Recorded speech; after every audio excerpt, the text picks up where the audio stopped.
Hello, Gabriel. Hello, Martina. Today I want to talk to you with you about tattoos.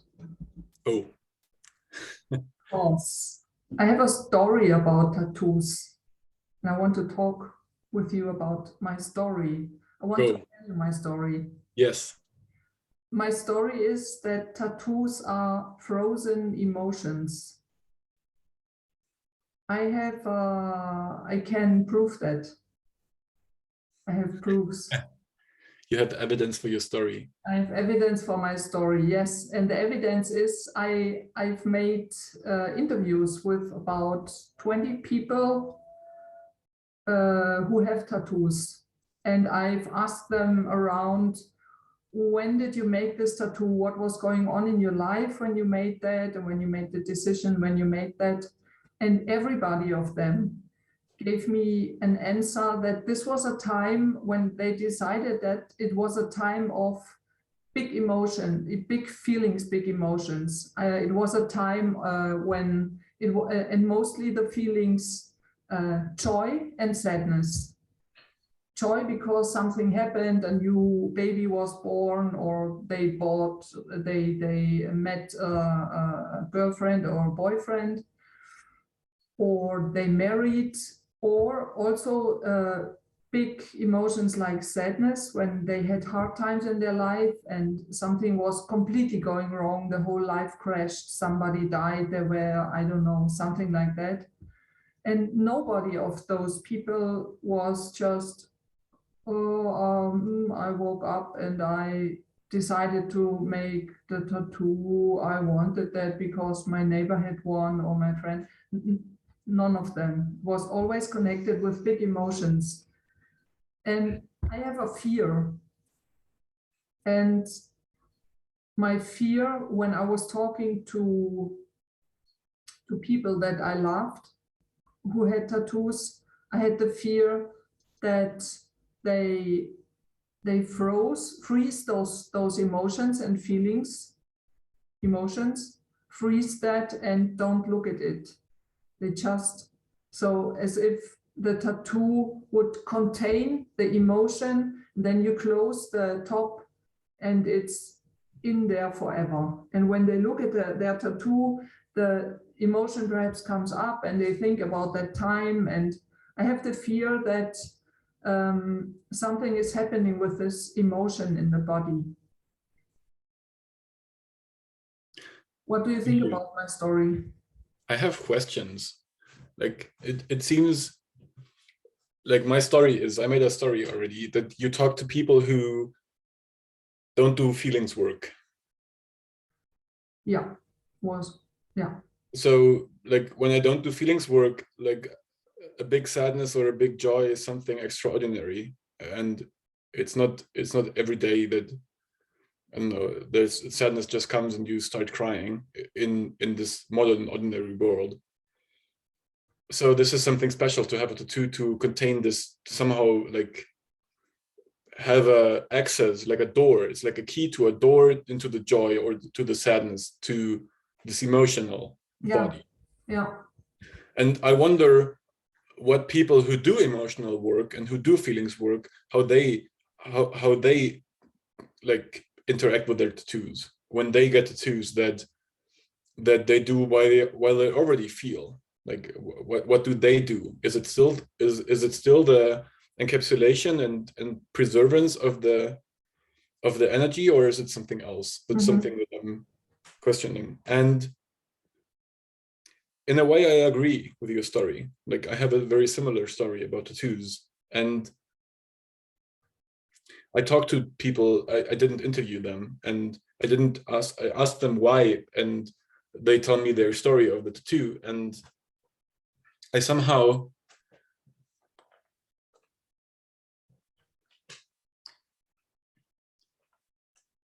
it's like making something permanent. So this is always going to be a part of my life. It's like I make the decision that this thing is as important to me. I'm never going to change into something else. I will never change into something else because I will always be the person who has this tattoo on their body. I will never change back. Yeah. That's also what I heard. What do you think? Why would it be so important for people to have something that nobody can take away from them?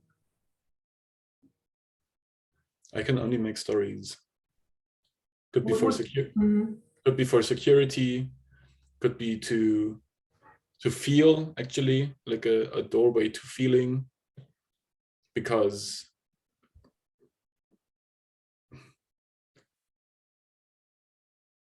yeah. Okay, what would you say, Gabriel, if why would you, what could be a reason for you to make yourself a tattoo? I don't have a tattoo. Do you have tattoos? I have one, yes. Oh, you have one. I have one. It's on my shoulder here. Perhaps. Do you see that? It's Yeah. yeah. I made that when I was 35, and it was a change of my complete life situation, and I decided to make that.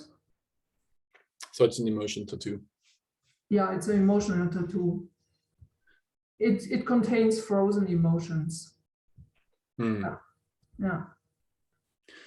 I thought about doing the tattoo because I have a lot of resistance against tattoos. Like my my box has a lot of is fighting against tattoos and things that usually. Wait. Did I understand you right? You said two sentences. You said you have a resistance against tattoos, and the first sentence was, I thought about making one. Yeah. Okay. How does that go together? I mean, like, because I have the resistance, that's why I think about doing it. Because like Uh, everyone, so many people have resistance against tattoos, so many people have tattoos, it doesn't really matter. And I define myself to be a person who doesn't like tattoos. I don't believe you. I don't believe you. That's bullshit. You say you want to make yourself a tattoo because you have resistance. You also have resistance to kill somebody, and you don't say, I have resistance to kill somebody, so I'm going to kill someone to see how it is. All right. I usually have some resistance against tattoos, and I like tattoos when they're classy. Like I met a woman once, like a few years ago, it doesn't really matter if she's a woman or not. It was a woman. I met her in Hawaii, and she comes from Hamburg, I think. I never spoke to her again. And she had love tattooed here, but it was the L, and then it was the O, and then it was the V in the O, and then it was the E in the V and the O. It was like from bigger getting smaller. It was really classy. So I liked it, or my box liked it. And I have a few other things that I thought about in January about getting a tattoo of an orchid, because somehow orchids are a gateway for me to everythingness, to women femininity, to women. This women energy is for me so present in orchids. And I thought about getting a very, very minimalistic orchid tattoo here in the, oh no, here in the lower arm below the elbow. I didn't do it yet. At the moment, half a year later, I'm already like, this is not me anymore. And now I have a different tattoo. I painted something, I drew something, and I was like, oh wow, this is really cool. This is completely like me right now. And maybe in a few years, when I still have the impulse to do it, I will get it. You would choose the image of an orchid because it is connected with you. It's connected for you with a woman's energy. Can you say more about that?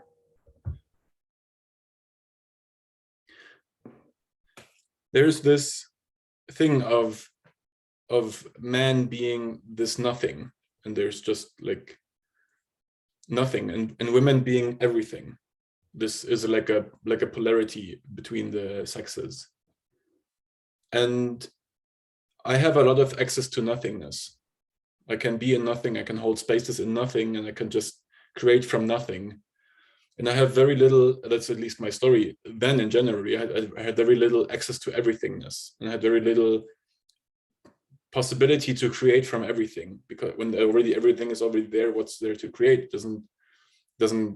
I don't work that way. I work with nothing. And so this would be some sort of a gateway. Like the orchid tattoo would be some sort of a gateway, and I energetically felt it would be here on my arm, and somehow I even experimented without having the tattoo, just using the gateway anyway, like just like feeling it energetically on my skin and just like going there anyway. Yeah, because I think it's necessary for me to gain access to this domain of the world, even if I will probably never be as skilled as women in that domain, but to understand it and to like, you know, to be a learner in different domains. Yes, I hear you, and I don't understand that part. Why then choosing to put that forever on your arm? There is also this aspect for me in tattoos of others see that. Others see that image on my arm, and why that? You can also put some of your orchids, I guess, I know you have some, and put it in front of you on the table and go like a gate and use that as a gate. But why this aspect of, okay, everybody can see that? What's that about? It's when I'm somewhere, I don't have orchids around me. Okay. Like I have them, I mean, they're actually like standing 3 orchids right behind my laptop. There must be more. There must be, that doesn't, that cannot be all. That answer doesn't satisfy me. Okay.